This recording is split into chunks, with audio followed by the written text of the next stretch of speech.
Yo quería agradecerles a ustedes todo este afecto que me brindan. Yo tenía un tío que era dibujante y pintor y que una noche que mis padres habían salido, yo tengo 2 hermanos mayores que yo, mi tío se puso a hacernos dibujos, ¿no?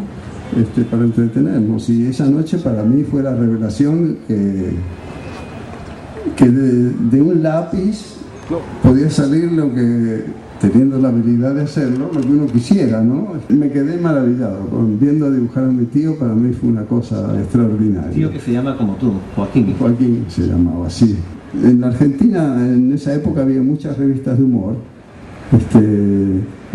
que eran de humor, pero que además traían mucha información, tenían crítica de cine, artículos periodísticos, y no sé si es que era muy barata, no sé cómo era la cosa, pero en mi casa se compraban 4 o 5 de estas revistas y ahí uno veía dibujantes que yo admiraba muchísimo, y bueno, entonces me influenciaron y me encaminaron a decir que bueno, yo quiero ser dibujante de humor. Y luego a los 18 años cayó en mis manos una revista Paris Match, que era francesa, y ahí había unos dibujantes franceses que hacían humor sin palabras, y eso me sedujo mucho también. Entonces yo, toda mi primera producción antes de ir a recorrer las redacciones en Buenos Aires fue de hacer mucho humor mudo, sin palabras, ¿no? La gente empezó a recortar las páginas que yo publicaba.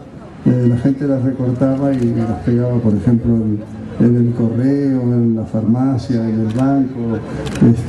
Entonces, bueno, a algún editor se le ocurrió que ya que la gente las recortaba, empezaba a hacer libros con esos dibujos.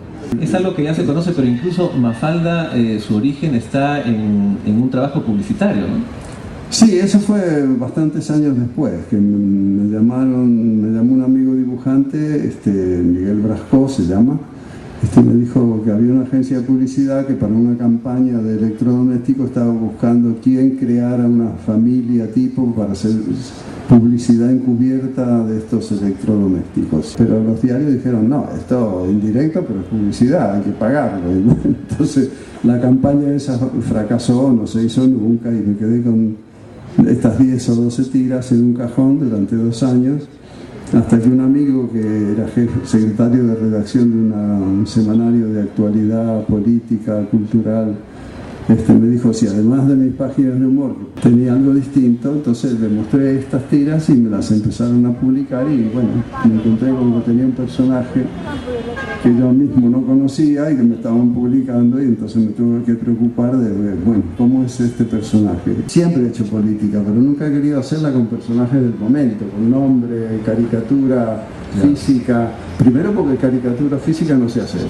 Era la época de los Beatles, el Che Guevara, la guerra de Vietnam, el movimiento de liberación de la mujer, mucha efervescencia social, entonces un poco salió el personaje así porque la época era así. El mecanismo era que Mafalda leía algo o escuchaba en la radio alguna noticia, y entonces iba a preguntar por qué sucedía tal cosa.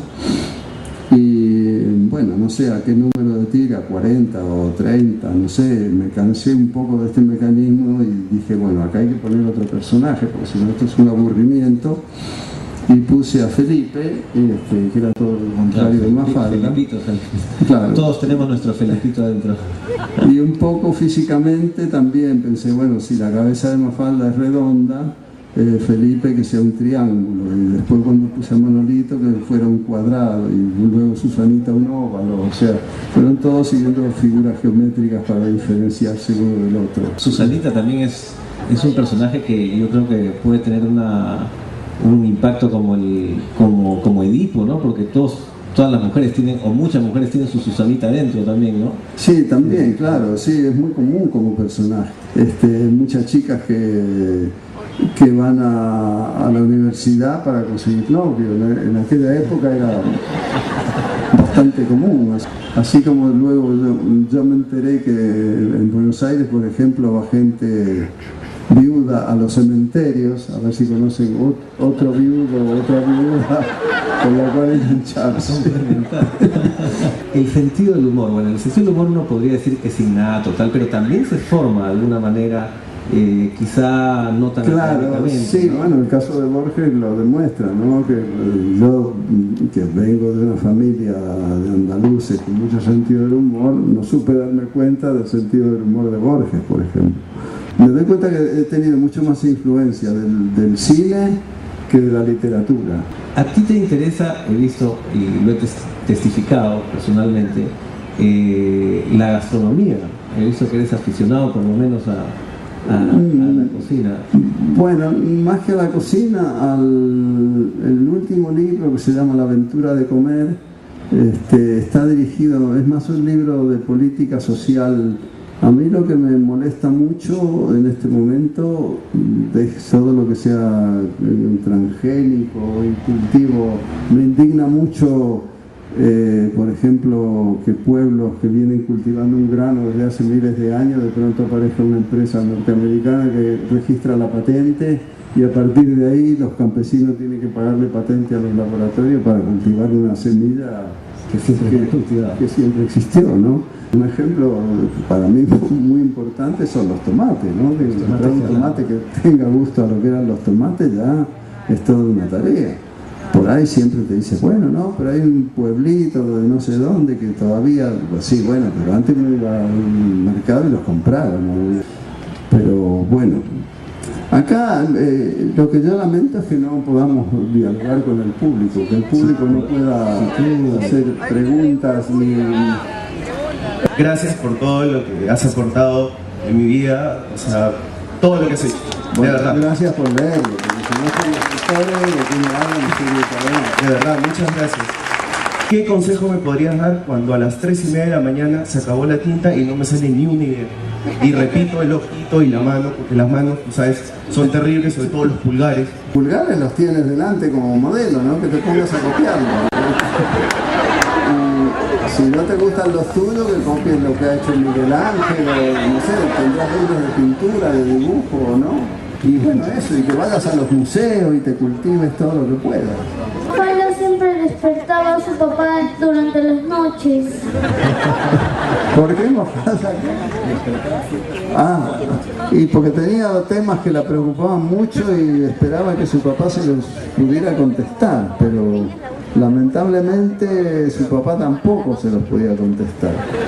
Veo que hay gente que tiene varios libros para firmar. Una tarea ingrata que tengo que decir es que me han dicho que firmar un solo libro por persona, si no se hace así, luego se queda mucha gente sin firma y se Además producen... lo queremos vivo todavía, ¿no? Por favor. Les agradezco muchísimo, gracias.